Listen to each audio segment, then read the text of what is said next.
Nah, teman-teman trader, kita pada video ketiga ini video di mana kita eee, memberikan penjelasan atau tutorial berkaitan untuk bisa create atau buat API. Jadi untuk menghubungkan Penyutrade dengan Bybit itu kan menggunakan API. Jadi API itu digunakan untuk bagaimana bisa menghubungkan. Jadi sinyal yang ada di Penyutrade nanti itu diantarkan di Bybit, yaitu tentu menggunakan API. Jadi untuk Bybit sendiri itu beda dengan Binance ya. Binance dia buat API-nya itu bisa di aplikasi. Tapi kalau di Bybit teman-teman harus buka melalui web ya. Jadi login Bybitnya itu di websitenya. Jadi pertama sekali kita kalau di sini pakai Chrome ya atau Mozilla ya terserah teman-teman. Ini kita pakai Chrome. Nah ini sebenarnya yang tadi ini udah kita buat di awal ya. Klik saja Bybit. Kemudian teman-teman harus login nih di sini. Di login. Nah kalau misalnya teman-teman nggak bisa login, maka gunakan WireVPN. Ini, nah di sini kita login. Oke, ini saya stop dulu sampai saya nanti login. Dan ini posisinya sudah login ya. Sudah login, kemudian teman-teman nih bisa lihat di icon nih. Icon orang ini, klik saja. Nah, kemudian scroll ke bawah. Nah, di sini ada API. Ada API ini. Klik saja API. Nah, ini saya perlihatkan terlebih dahulu ini beberapa API yang sudah dibuat nih. Jadi di sini udah dikasih terangan juga bisa sampai membuat API itu 20 ya. Nah, yang pertama sekali buat API ini ada create new key. Jadi kalau misalnya teman-teman pakai bahasa Indonesia, itu sesuaikan saja istilahnya. Berarti sini buat key baru, kunci ya, kunci baru. Kita klik, nah kemudian pilih yang paling atas. Ini.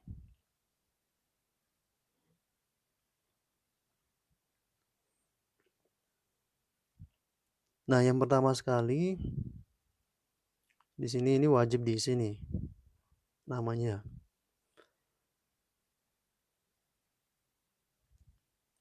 Terserah misalnya API 6 atau API 7, API 7 atau API 6. Nah, ini nggak ada masalah apapun namanya nggak masalah karena 3 bulan juga udah expired sih. Nah, kemudian ini saya buat API 7. Oke. Ini dipindahkan ini posisinya ke read write atau baca tulis, bukan read read only ya, bukan hanya baca. Jadi dicentang seperti ini. Nah, sudah berubah. Kemudian terus ke bawah saja.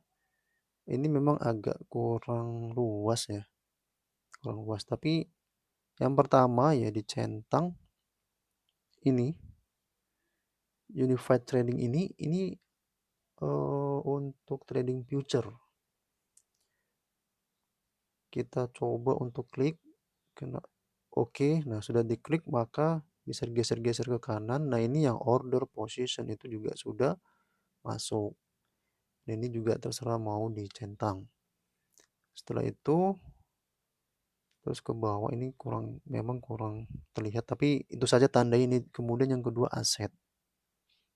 Di sini aset. Jadi centang aset. Oke, sudah tercentang maka kita bisa lihat di sini. Nah, sudah tercentang juga. Lalu submit. Nah, di sini sudah menuju untuk berikutnya. Yang pertama dia verifikasi untuk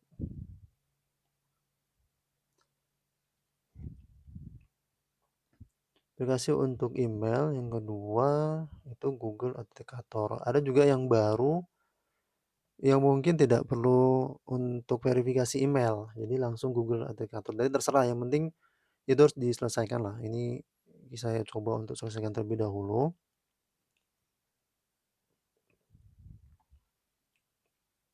Kita send untuk emailnya, to send.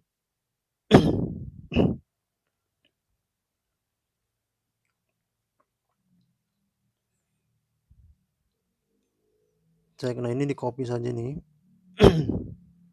Disalin, lalu kembali lagi ke browser yang tadi tuh. Ini oke, kemudian ke Google Authenticator-nya. Ini untuk yang Bybit ya. Oke, kemudian next step. Ini sudah nggak valid ya. Mungkin sudah berubah. Oh iya, udah berubah. Itu kalau bisa ditahan itu sudah tercopy tuh di Google Authenticator-nya. Kita coba ya. Oh, ini malah yang ini memang harus sama sih. Ya kita tunggulah, ini mulai kita ulangi lagi nih untuk yang email. Jadi teman-teman sambil belajar juga nih. Kalau ada masalah-masalah seperti ini kan. Kita kembali lagi di ini yang baru. Kita salin, masukkan di sini. Oke, kemudian ke Google Authenticator. Oke, kita tunggu sampai mengulang ini karena waktunya cukup pendek. Oke, coba next step. Nah, ini sudah ada nih. Teman-teman harus lihat dulu, di sini kan ada API key, ada kunci API, ya ini ada rahasia API yang di bawah. Jadi dua-dua ini teman-teman harus simpan. Nih ada dua-dua ini. Jadi ingat aja kalau API key ini dia pendek, kalau misal API script-nya dia agak panjang. Kemudian teman-teman jangan langsung ini diklik di sini understate-nya ya. Atau paham, jangan diklik dulu, karena kalau itu diklik maka teman-teman akan kehilangan API script yang ini. Yang di sini. Maksudnya kehilangan itu terhidden ya. Jadi sebelum langkah itu teman-teman harus copy dulu. API key-nya nih, copy, kemudian disimpan di mana kira-kira lah. Bisa di catatan misalnya. Di sini ada API key. Itu, kemudian ada API script. Nah, ini copy. Oke. Udah selesai. Jadi ini udah satu. Nah, kemudian kita di sini klik yang di bawah understood-nya. Dia API yang ke-7 yang ini dia. Nah, ini yang bawah ya. Yang terbaru tadi. Nah, ini API key masih bisa di-copy. Tapi API script dia sudah terhidden, nggak bisa lagi. Itu maksud yang saya maksudkan, jangan diklik dulu understood-nya. Nah, ini fitur-fitur yang diperbolehkan. Nah, umur ini sekitar 3 bulan. Ini 91, hari ini berapa udah expired nih. Nah, ini pun bisa dihapus ya. Kalau memang sudah tidak, ini bisa sudah nggak perlu lagi ya, sudah hapus aja. Nah, tapi penghapusnya harus pakai Google Authenticator. Nih, nggak bisa ya. Dia harus diklik satu-satu nih. Kita coba nih. 316257. 316267. Mungkin salah. Ya seperti itu teman-teman nih. Oh, 316 257. Yang ini.